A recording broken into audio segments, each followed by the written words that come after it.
तर के छ भने अब यो संविधानै फ्याँक्नुपर्छ, जनतामा निहित सार्वभौम सत्ता नै ध्वस्त पार्नुपर्छ, बालिग मताधिकारै ध्वस्त पार्नुपर्छ, मौलिक हकै ध्वस्त पार्नुपर्छ, बहुदलीय प्रणाली नै खराब हो र निर्दलीय प्रणाली ल्याउनुपर्छ, निरङ्कुश राजतन्त्र ल्याउनुपर्छ भन्ने यदि कसैले त्यो सपना देखेको छ भने त्यो सपना चाहिँ पुरा हुनेवाला छैन। उनीहरूको खालि के हो भने यो सत्ता नै एकमात्र अभिष्ट भयो र जसले गर्दाखेरि के छ भने संविधानले बोकेको आदर्श, there is a big gulf between ground reality and idealism of the constitution. संविधानले बोकेको आदर्श र यो यथार्थमा, धरातलीय यथार्थमा आज चाहिँ गम्भीर खाडल हामीले देखिरहेका छौँ र यसको सबैभन्दा ठुलो कारण के हो भने राजनीतिक दलहरूमा व्याप्त भ्रष्टाचार, यो चाहिँ अवसर चाहिँ खेर गएको अवस्था हो। किनभने यो 8 वर्षको दौरानमा यो संविधानलाई कार्यान्वयन गर्नका लागि जुन किसिमको राजनीतिक संयन्त्रहरू बन्नुपर्ने हो, जुन किसिमको लेजिस्लेटिभ फ्रेमवर्क अर्थात् कानुनहरू बन्नुपर्ने हो र जुन किसिमले एउटा मुलुकले एउटा परिवर्तनको एउटा सुशासनको अनुभूति गर्नुपर्ने हो त्यो चाहिँ हुन सकेको छैन। साँच्चै भन्यो भने संविधान अहिलेसम्म पूर्ण रूपमा कार्यान्वयन पनि भइसकेको अवस्था छैन। यो संविधान कार्यान्वयनमा न्यायालयको चाहिँ कतिको भूमिका हुन्छ? हैन, न्यायालयको चाहिँ एउटा एकदमै महत्त्वपूर्ण भूमिका हुन्छ संविधानको कार्यान्वयनमा। किनभने संविधानले चाहिँ संविधानको अन्तिम व्याख्याता भनेको न्यायपालिका हो। संविधान त एउटा निर्जीव अक्षरले बनेको हुन्छ, तर त्यसलाई एउटा चाहिँ बाणी प्रदान गर्ने, जीवन्तता प्रदान गर्ने त्यो चाहिँ न्यायपालिकाले हो। त्यो भइरहेको छ त अधिवक्ताज्यू, जस्तो संविधानमा गरिएको व्यवस्था नै निराशाजनक थियो या कानुनी पक्ष कमजोर भएर तपाईँले भने जस्तो हुन गयो?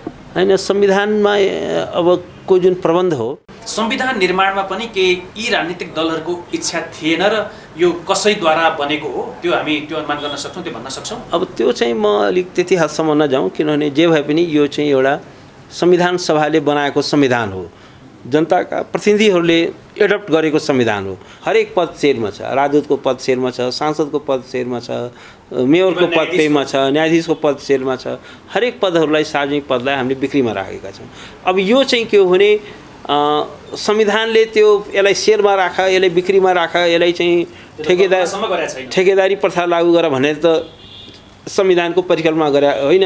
अब संविधानमा जे लेखे पनि गर्ने यही नै हुन्, यसै परिणाम ल्याइदिन्छ भनेपछि त्यसलाई चाहिँ संविधानको गल्ती भन्न मिल्दैन।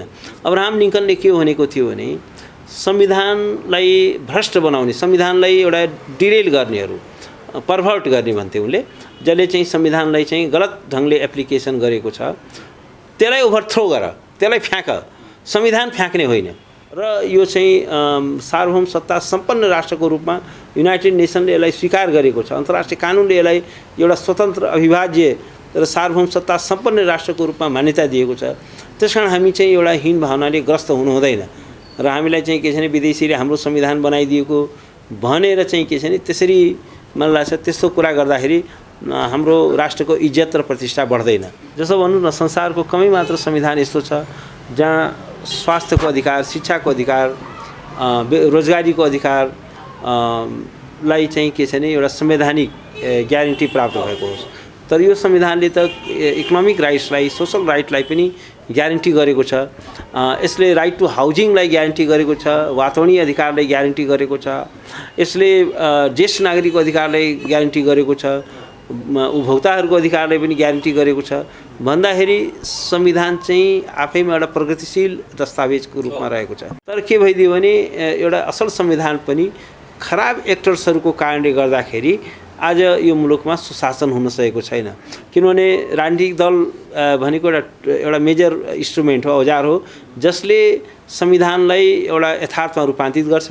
तर आज कुनै पनि राजनीतिक दलसँग यो संविधानलाई एउटा यथार्थमा रूपान्तरित गर्ने त्यो इच्छा शक्ति छैन र नागरिकहरू कुशासनको मारमा छन्, नागरिकहरू भ्रष्टाचार छ मुलुकमा व्याप्त छ र राष्ट्र नै खाली हुँदैछ। यत्रो ठुलो जनसङ्ख्या मुलुक हो जसलाई यो मुलुकका प्रति अब भरोसा छैन, उनीहरू देश छोडेर बाहिर गइरहेका छन्। र एउटा कुरा के छ भने कसैले यसरी चाहँदैमा केही हुनेवाला छैन।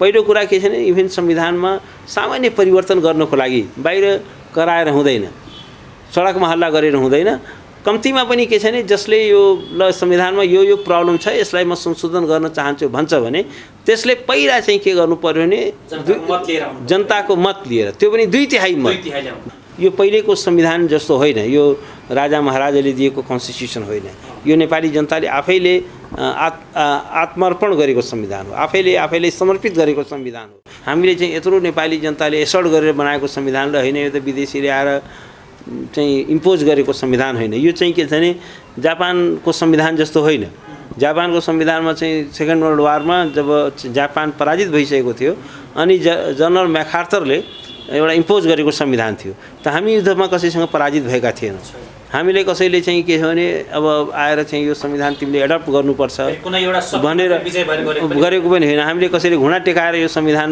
लागू गराएको संविधान पनि होइन ओलीजीले जुन प्रधानमन्त्रीलाई प्राप्त नै नभएको अधिकार संविधानमा अधिकारै छैन त्यो अधिकार छ भनेर उहाँले चाहिँ के छ भने संविधानको अपव्याख्या गरेर र त्यसलाई चाहिँ के छ भने संविधानलाई नै डिसमेन्टल गर्न अर्थात् संविधानलाई नै ध्वस्त बनाउनलाई जसरी यो प्रयोग गर्नु हो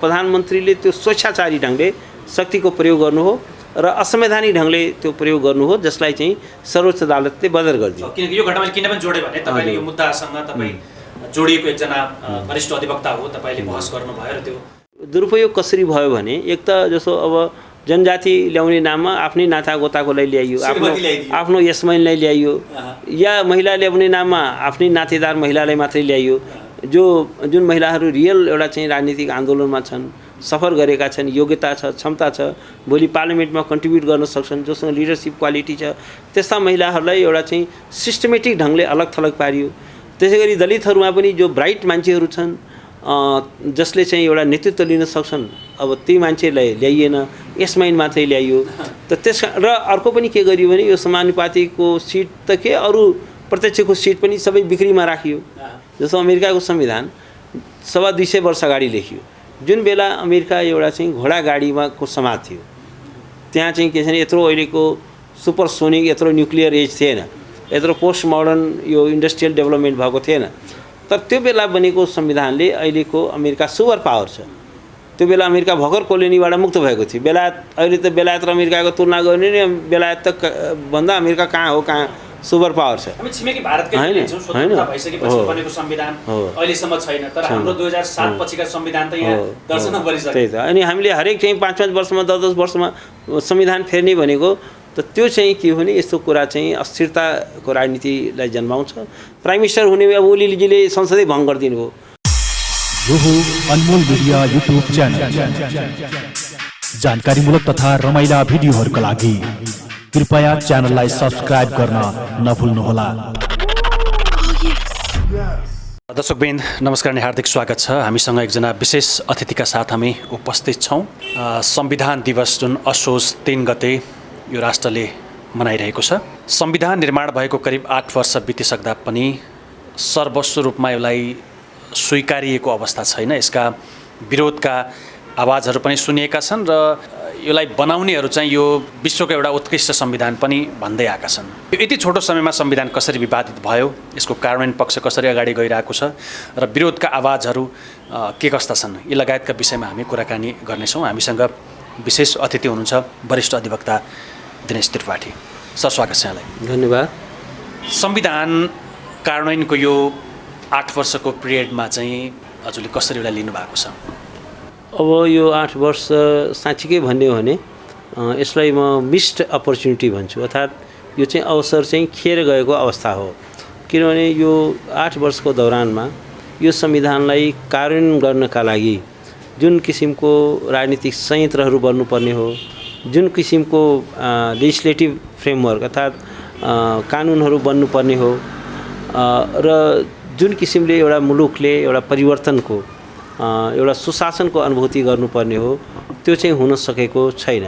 साँच्चै भन्यो भने संविधान अहिलेसम्म पूर्ण रूपमा कार्यान्वयन पनि भइसकेको अवस्था छैन। किनभने यो संविधानलाई कार्यान्वयन गर्नका लागि आधारभूत रूपमा एउटा चाहिँ फ्रेमवर्क एउटा चाहिँ लेजिस्लेचरहरू पनि आधारभूत कानुनहरू पनि बन्न सकेको अवस्था छैन र जसले गर्दाखेरि एउटा यो नयाँ संविधान जारी भएको त्यो त्यो चाहिँ त्यसको चाहिँ फ्रुट्स हो, त्यसको जुन लाभांश हो त्यो चाहिँ आम नागरिकहरूले त्यसको चाहिँ उपभोग गर्न पाएको अवस्था छैन। र अहिले किनभने यो एकदमै हाई होपका साथ, ठुलो आशाका साथ यो संविधान जारी भएको थियो, नागरिकहरूमा ठुलो एउटा चाहिँ भरोसा थियो कि हामी जनताले आफैले यो बनाएको संविधान हो। यो जारी भएपछि हामीले हाम्रो जीवनमा एउटा आधारभूत परिवर्तन आउँछ, हाम्रो मुलुकमा एउटा समृद्धि आउँछ, सुशासन आउँछ भन्ने जुन एउटा परिकल्पना थियो त्यो चाहिँ त्यसमा चाहिँ गम्भीर रूपमा तुषारपात भएको अवस्था छ। र नागरिकहरू कुशासनको मारमा छन्, नागरिकहरू भ्रष्टाचार छ मुलुकमा व्याप्त छ, र राष्ट्र नै खाली हुँदैछ। यत्रो ठुलो जनसङ्ख्या मुलुक हो जसलाई यो मुलुकका प्रति अब भरोसा छैन, उनीहरू देश छोडेर बाहिर गइरहेका छन् भन्दाखेरि ती नागरिकहरू जो बाहिर जाँदैछन् उनीहरूलाई यो मुलुकको भविष्यका प्रति विश्वास छैन। यो भविष्य यसको राम्रो होला, यसले हाम्रो जीवनमा समोन्नति ल्याउला, हामीले एउटा चाहिँ सुशासनको अनुभूति गर्न पाउला, नेसनले प्रोग्रेस गर्ला भन्ने चाहिँ त्यो चाहिँ अनुभूति उनीहरूलाई हुन सकेन। एउटा निराशाको मनोविज्ञान एउटा हावी भयो र संविधानले त एउटा आशा जगाउनु पर्थ्यो, संविधानले एउटा सुशासनको ग्यारेन्टी गर्न सक्नु पर्थ्यो, त्यो गर्न सकेको अवस्था छैन। आज आम नागरिकको जीवन पहिले भन्दा पनि बदतर भएको छ। उनीहरूको अधिवक्ताज्यू जस्तो संविधानमा गरिएको व्यवस्था नै निराशाजनक थियो या कानुन पक्ष कमजोर भएर तपाईँले भने जस्तो हुन गयो? हैन, संविधानमा अबको जुन प्रबन्ध हो, अब यो एउटा डेमोक्रेटिक कन्स्टिट्युसन हो, त्यसमा शङ्का छैन। यसले एकातिर सिभिल एन्ड पोलिटिकल राइट्सहरू, नागरिकको चाहिँ नागरिक अधिकारहरू सुनिश्चित गरेको छ। त्यति मात्र होइन, यसले नागरिकहरूको आर्थिक सामाजिक अधिकारलाई पनि यसले प्रत्याभूत गर्न खोजेको छ। जसो भनौँ न, संसारको कमै मात्र संविधान यस्तो छ जहाँ स्वास्थ्यको अधिकार, शिक्षाको अधिकार, रोजगारीको अधिकार लाई चाहिँ के छ भने एउटा संवैधानिक ग्यारेन्टी प्राप्त भएको होस्। तर यो संविधानले त इकोनोमिक राइट्सलाई, सोसल राइटलाई पनि ग्यारेन्टी गरेको छ। यसले राइट टु हाउजिङलाई ग्यारेन्टी गरेको छ, वातावरणीय अधिकारलाई ग्यारेन्टी गरेको छ, यसले ज्येष्ठ नागरिकको अधिकारलाई ग्यारेन्टी गरेको छ, उपभोक्ताहरूको अधिकारलाई पनि ग्यारेन्टी गरेको छ भन्दाखेरि संविधान चाहिँ आफैमा एउटा प्रगतिशील दस्तावेजको रूपमा रहेको छ। संविधान आफै त क्रियाशील हुँदैन, संविधान आफै यथार्थमा रूपान्तरित हुँदैन। यसका जुन एक्टर्सहरू हुन् तिनीहरूको एउटा भिजन हुनु पर्यो, उनीहरूको एउटा राजनीतिक गम्भीर राजनीतिक प्रतिबद्धता हुनु पर्यो।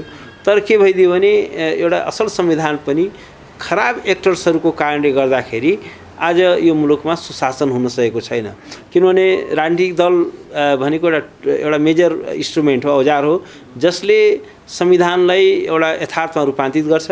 तर आज कुनै पनि राजनीतिक दलसँग यो संविधानलाई एउटा यथार्थमा रूपान्तरित गर्ने त्यो इच्छा शक्ति छैन। उनीहरूको खालि के हो भने यो सत्ता नै एकमात्र अभिष्ट भयो र जसले गर्दाखेरि के छ भने संविधानले बोकेको आदर्श, there is a big gulf between ground reality and idealism of the constitution. संविधानले बोकेको आदर्श र यो यथार्थमा, धरातलीय यथार्थमा आज चाहिँ गम्भीर खाडल हामीले देखिरहेका छौँ।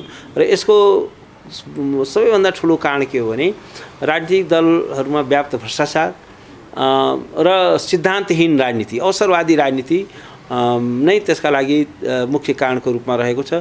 किनभने संविधानको जुन आइडियल्स छ, संविधानको जुन आदर्श छ त्यसलाई आत्मसात गरेर जसरी अगाडि बढ्नु पर्थ्यो, अब त्यो नभएपछि त संविधान त एउटा लावारिस दस्तावेज जस्तो भयो, कोही कसैले पनि ओन गरिरहेको छैन। र आफ्नो फाइदाका लागि हरेक राजनीतिक दल होस् या नेता होस् त्यसलाई चाहिँ तोडमरोड गर्न चाहन्छ, अव्याख्या गर्न चाहन्छ, त्यसलाई संवैधानिक प्रक्रियालाई चाहिँ डिरेल गराउन चाहन्छ। किनभने यदि उनीहरूको सत्ताको स्वार्थमा संविधान बाधक छ भने संविधानलाई तोडेर पनि उनीहरू अगाडि बढ्ने कुरामा उनीहरूलाई कुनै आइतबार पर्खिनु पर्दैन। अब अफकोर्स हामी 8 वर्षमा मुलुकमा धेरै ठुलो चमत्कार होला भनेर हामी कसैले पनि आशा गरेका छैनौँ। तर 8 वर्षमा पनि धेरै ठुलो एउटा परिवर्तनको अनुभूति दिलाउन सकिन्थ्यो।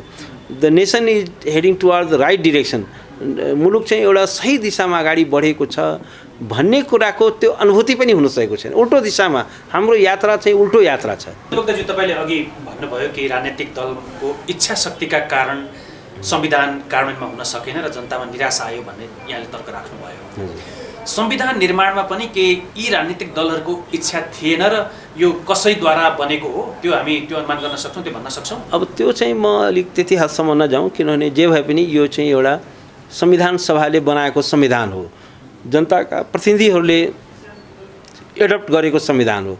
त्यसकारण के हो भने यो संविधानको ओपनिङ सेन्टेन्स नै के छ भने हामी नेपाली जनता, त्यो के हो भने सार्वभौम सत्ताको the ultimate source of sovereignty, त्यो सार्वभौम सत्ताको एउटा अन्तिम स्रोत भनेको नेपाली जनता हो। नेपाली जनताको शक्तिबाट यो संविधान निश्चित भएको छ। त्यो सार्वभौम सत्ताको उपज हो। नेपाली जनताले आफ्नो सोभरेन पावरलाई एसर्ट गरेर संविधानमा सभा मार्फत बनाएको संविधान हो। यो पहिलेको संविधान जस्तो होइन, यो राजा महाराजाले दिएको कन्स्टिट्युसन होइन। यो नेपाली जनताले आफैले आत्मर्पण गरेको संविधान हो, आफैले समर्पित गरेको संविधान हो।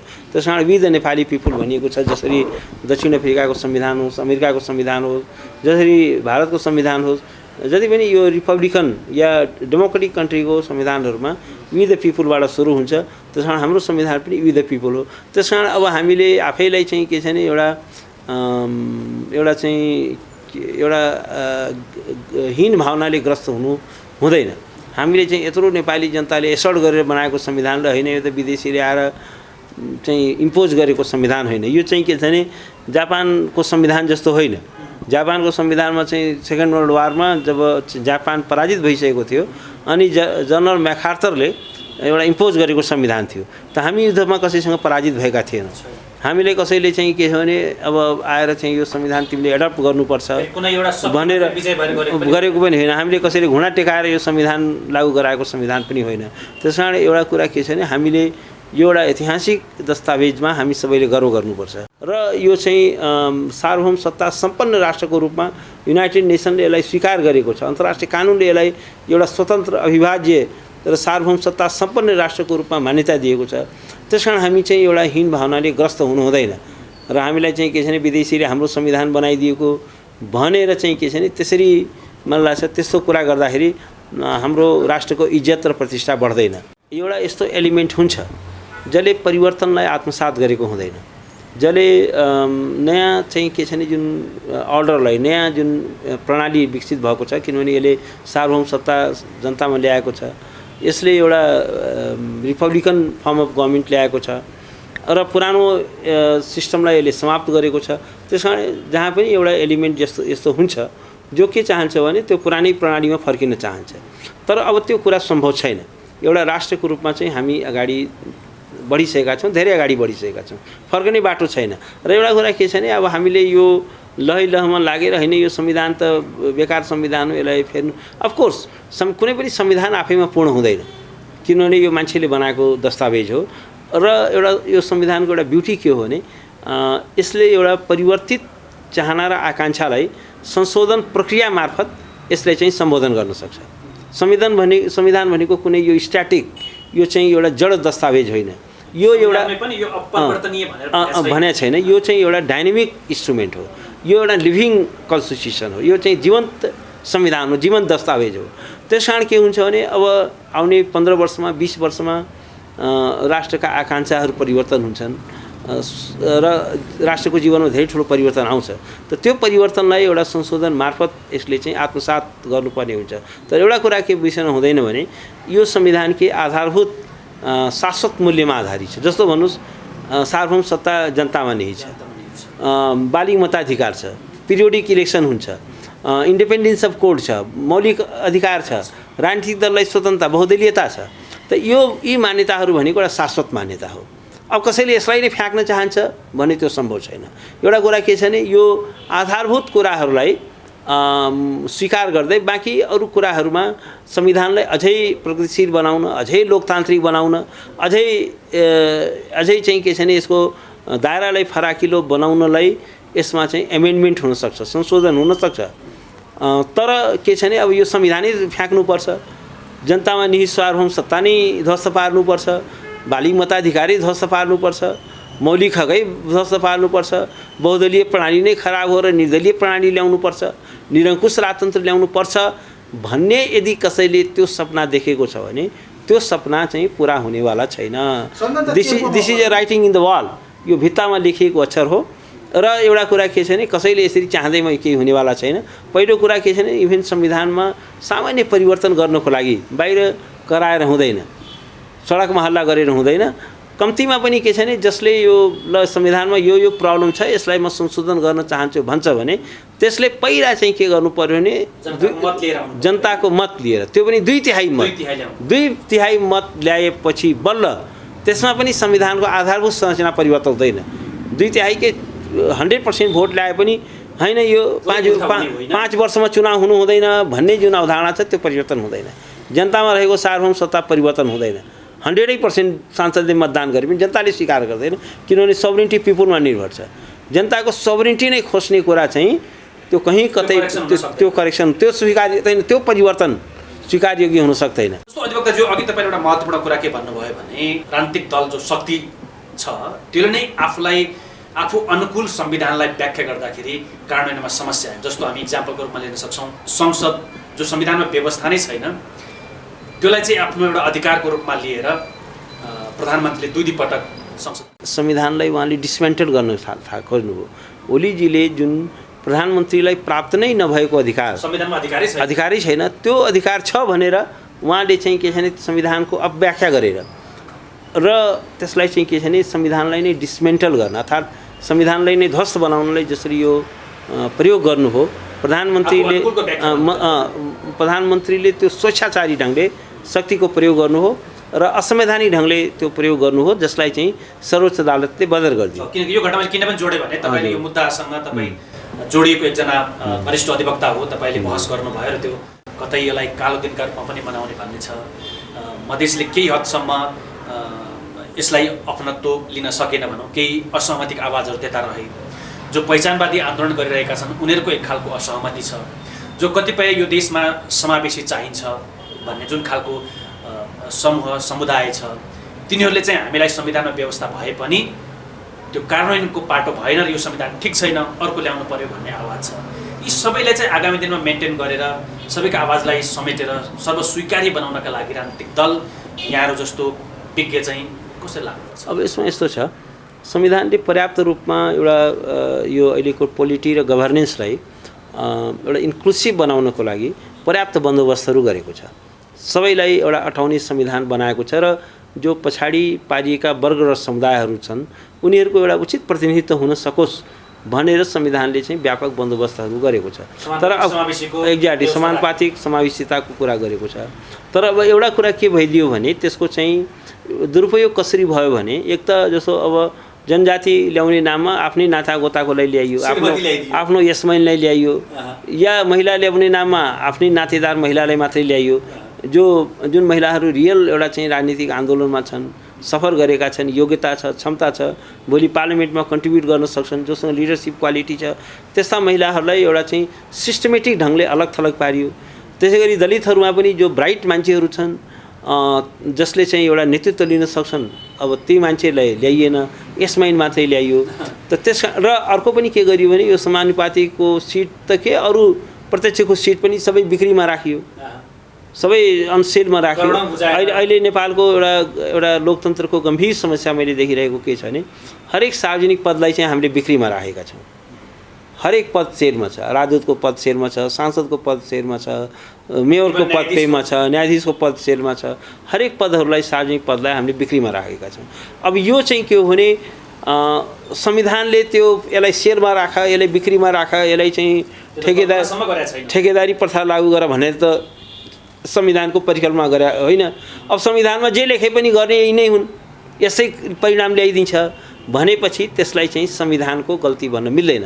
अब्राहम लिङ्कनले के भनेको थियो भने संविधानलाई भ्रष्ट बनाउने, संविधानलाई एउटा डिरेल गर्नेहरू, पर्भर्ट गर्ने भन्थे उनले, जसले चाहिँ संविधानलाई चाहिँ गलत ढङ्गले एप्लिकेसन गरेको छ त्यसलाई ओभरथ्रो गर, त्यसलाई फ्याँक, संविधान फ्याँक्ने होइन।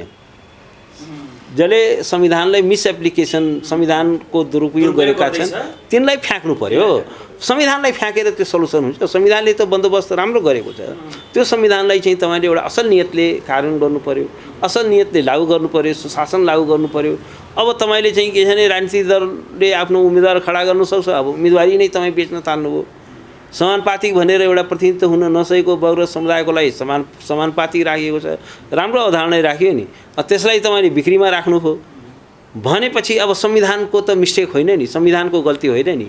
त्यस कारण एउटा कुरा के छ भने संविधानले शक्तिको विभाजन गर्न सक्छ, पावर एन्ड फङ्सन चाहिँ डिफाइन गर्न सक्छ, तर संविधानले चाहिँ के छ भने यसका एक्टर्सहरूलाई विवेक र बुद्धि प्रदान गर्दैन। त्यो विवेक र बुद्धिको बटवारा संविधानले गर्दैन।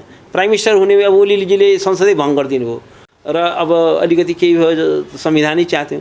जस्तो अमेरिकाको संविधान 250 वर्ष अगाडि लेखियो, जुन बेला अमेरिका एउटा चाहिँ घोडा गाडीमा को समाज थियो, त्यहाँ चाहिँ के छ भने यत्रो अहिलेको सुपरसोनिक यत्रो न्युक्लियर एज थिएन, यत्रो पोस्ट मोडर्न यो इन्डस्ट्रियल डेभलपमेन्ट भएको थिएन।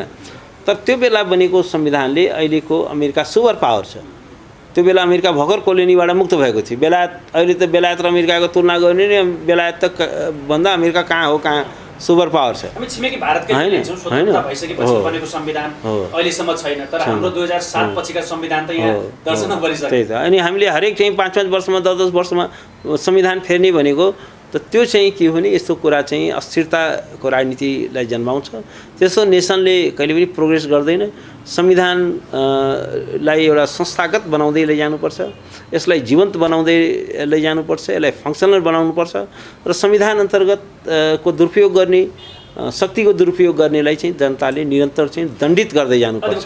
अन्तिममा छोटोमा यहाँले हजुर चाहिँ त्योसँग सम्बन्धित एउटा विज्ञ र विख्याता पनि भएको भएर यो संविधान कार्यान्वयनमा न्यायालयको चाहिँ कतिको भूमिका हुन्छ?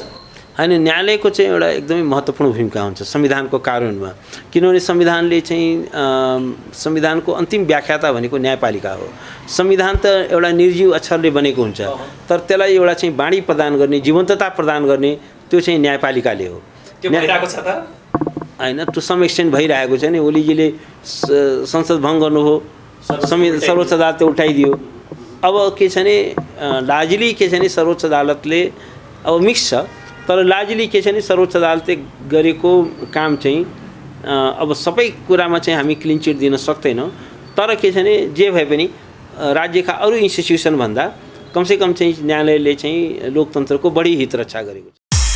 यो हो अनमोल मिडिया युट्युब च्यानल। जानकारीमूलक तथा रमाइला भिडियोहरूका लागि कृपया च्यानललाई सब्स्क्राइब गर्न नभुल्नुहोला।